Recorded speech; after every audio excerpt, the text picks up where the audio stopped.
రాష్ట్రంలో ఏదైతే దువ్వాడ శ్రీనివాసరావు ఎమ్మెల్సీ విషయం అయితే సంచలనం చేస్తుంది. ఈరోజు ఆయన గురించి కావాలనే కూటమి అభ్యర్థులు విషప్రచారం చేస్తున్నారని చెప్పేసి ఇలాంటి ఆరోపణలు చేస్తున్నారు వైసీపీ వాళ్ళు. ఒక జగన్మోహన్ రెడ్డి గారు కూడా సమర్థిస్తూ కూడా ఒక లేఖ విడుదల చేయడం, ఏదైతే మా పార్టీ కార్యక్రమాలు చర్చల సందర్భంగా అక్రమ సంబంధాలు అంటగడుతున్నారని చెప్పి ఇలాంటి ఆరోపణలు చేస్తున్నారు కదా, ఎటువంటి సమాధానం?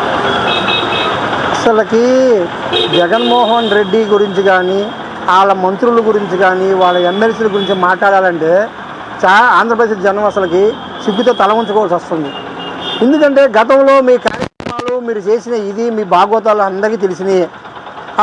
అది ఇది వైకాపా పార్టీ కాదు, వైకాపా కామాంధ్రుల పార్టీ అని అడిగితే. ఎందుకంటే ఒక అవంతి శ్రీనివాస్ ఏంటి, ఒక గోరంట్ల మాధవ్ ఏంటి, ఒక అంబటి రాంబాబు ఏంటి, ఒక విజయసాయిరెడ్డి ఏంటి, ఇప్పుడున్న ఈ అవంత శ్రీనివాస్ ఏంటి, ఇలాంటి చెప్పుకుంటూ పోతే బయటకు వచ్చినాయి కొన్ని, రావాల్సినవి ఎన్నో ఉన్నాయి. వీళ్ళకి అధికారంలో ఉన్నప్పుడు అదే, అధికారంలో లేనప్పుడు అదే. అసలు జనం స్వీకరించుకుంటున్నారు ఈ నాయకులు. ఇలాంటి వాళ్ళకి జగన్మోహన్ రెడ్డి సీట్ ఇచ్చాడా? ఇలాంటి వాళ్ళని జగన్మోహన్ రెడ్డి నాయకులు చేశాడా? ఇలాంటి వాళ్ళకి జగన్మోహన్ రెడ్డి పట్టం కట్టాడా? ఇలాంటి వాళ్ళని వెనకేసుకొస్తాడా? అసలు ఒక నాయకుడు అన్న వ్యక్తి ఎలా ఉండాలి? ఎవరైనా తప్పు చేస్తే వాడి మీద ఎమ్మటే చర్య తీసుకొని వాడిని ఇచ్చేసుకెళ్ళి వాడిని మందలించేటట్టు ఉండాలి. నేను చూస్తుంటే అసలు ఈ జగన్మోహన్ రెడ్డి నువ్వేంటే వాళ్ళని సపోర్ట్ చేసి వాళ్ళ ఫ్యామిలీ రోడ్డు మీదకి వచ్చింది. దాన్ని వేరే వాళ్ళు పోయి ఎగదొస్తారా? మా నాన్న మా ఇంటికి రావడం తెలిసి కూతుళ్ళు అంటున్నారు, నా భర్త నన్ను ఇచ్చేస్తాడని చెప్పి అంటుంది. ఇంకెంతకైనా చేస్తున్నా ఏం కావాలి? దాన్ని తెలుగుదేశం పార్టీ వాళ్ళు ఇచ్చేస్తున్నారు. అంటే తెలుగుదేశం పార్టీ వాళ్ళు మరి మిగతా వాళ్ళందరి మీద రాలేదే. ఎంతోమంది వైకాపా 150 మందికి ఎమ్మెల్యేలు గెలిచేవారు, వాళ్ళందరి మీద ఎందుకు రాలేదు?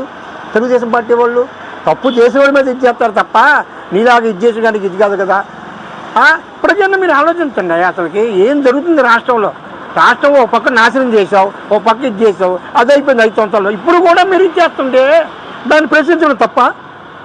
మీడియా వాళ్ళు ఏమన్నా తెలుగుదేశం పార్టీ వాళ్ళు తీసుకొచ్చి అమ్మని వెళ్ళమని చెప్పి ఇచ్చేస్తారా? ఏంటన్నా ఆమె నా భర్తలో రావట్లేదు, నా పిల్లల దగ్గర రావట్లేదు. ఆమె అవతల అమ్మాయి కూడా అంటుందిగా, నేను ఇష్టపడి మీరు ఇద్దరు కలిసి ఉన్నాము, నేను ఆయన రమ్మలేదు, ఆయన నా దగ్గరికి వచ్చాడు. ఇంతకైనా తెలిసిన ఏం కావాలి? నువ్వు ఆయన వెనకేసుకొస్తావా? అసలు జగన్మోహన్ రెడ్డి అసలు పరిపాలన, నువ్వు ఒకప్పుడు పరిపాలన చేసావు, చేత కాదు ఓ చేయొచ్చు, అయినా మీకు సిగ్గు రావట్లేదు. నీకు ఇంతకన్నా ఏం చేయాలా? ఈ పరిణామాలు ఇలాంటి చూస్తుంటే నాకు తెలిసి ఇలాంటి ఇంకా వైకాపా నాయకులకి చాలామందికి ఉంటాయి. నాకు తెలిసి జగన్మోహన్ రెడ్డి కూడా కొన్ని రోజులు పోతే నాకు బయటకు వస్తాయి. ఎవరో ఒక ఎమ్మెల్యే ఎవరో జగన్మోహన్ రెడ్డి అని పెద్ద పత్తిత్తు కాదు, పెద్ద ఇదేం కాదు. ఈ పార్టీ అంటేనే ఒక కామాంధుల పార్టీ. వైకాపా పార్టీ అంటే, వైకాపా అంటే జనాలని కామాంధులు ఉన్న పార్టీ వైకాపా పార్టీ. ఇలాంటి వాళ్ళని రాజ్యసభ సభ్యులు చేసావు, కామాంధులనేమో ఎమ్మెల్యేలు చేసావు, కామాంధులనేమో ఎమ్మెల్సీలు చేసావు, మర్డర్లు చేసావు, డోర్ డెలివరీ చేసేవాళ్ళని ఎమ్మెల్సీలు చేసావు. ఇందుకనే తెలుసు ఏం కావాలా? మీ పార్టీయే ఒక కామాంధుల పార్టీ. అంటే ఈరోజు మొత్తానికి చూస్తున్నాం, అసలు కూటమి వచ్చి 60 రోజులు అవుతుంది, ఇంకా పూర్తి బడ్జెట్ పెట్టలేని అసమర్థుడు చంద్రబాబు నాయుడు అని చెప్పేసి ఇలాంటి ఆరోపణలు చేస్తున్నారు. పక్కన ఏమో ఇచ్చిన హామీలు ఎగ్గొట్టే ప్రయత్నం కూడా చేస్తున్నారని చెప్పి ఇలాంటి ఆరోపణలు వస్తున్నాయి. ఏం చెప్తారు అసలు? ఇచ్చిన హామీ ప్రకారం ఎగ్గొట్టడం అంటే ఏంటి? చంద్రబాబు నాయుడు గారు వచ్చి 2 నెలలు కాలేదు. రేపు ఆగస్టు 15 అన్న క్యాంటీన్లు ఓపెన్ చేస్తారు, రేపు ఆగస్టు 15వ తారీఖు ఉచిత బస్సులు కూడా ఇచ్చేస్తున్నారు అన్నట్టుగా. రేపు తల్లికి వందనం కింద ఎంతమంది పిల్లలు ఉంటే అంతమంది స్కూల్ ఫీజులు కడతా అన్నారు. ఇంకెందుకన్నా ఏం కావాలి నీకు? ఉచిత ఇసుక అన్నాడు, ఉచిత ఇసుక ఇస్తున్నాడు. నువ్వేం చేసావా? 5 సంవత్సరాలు నువ్వు పీకింది ఏమీ లేదుగా. ఒక్క హామీ ఒక్కటిది. పేదవాడు కడుపులో ఉండదు అన్న 5 రూపాయలు పెట్టి అన్నా క్యాంటీన్ తీసేసిన మహా గరుడు నువ్వు.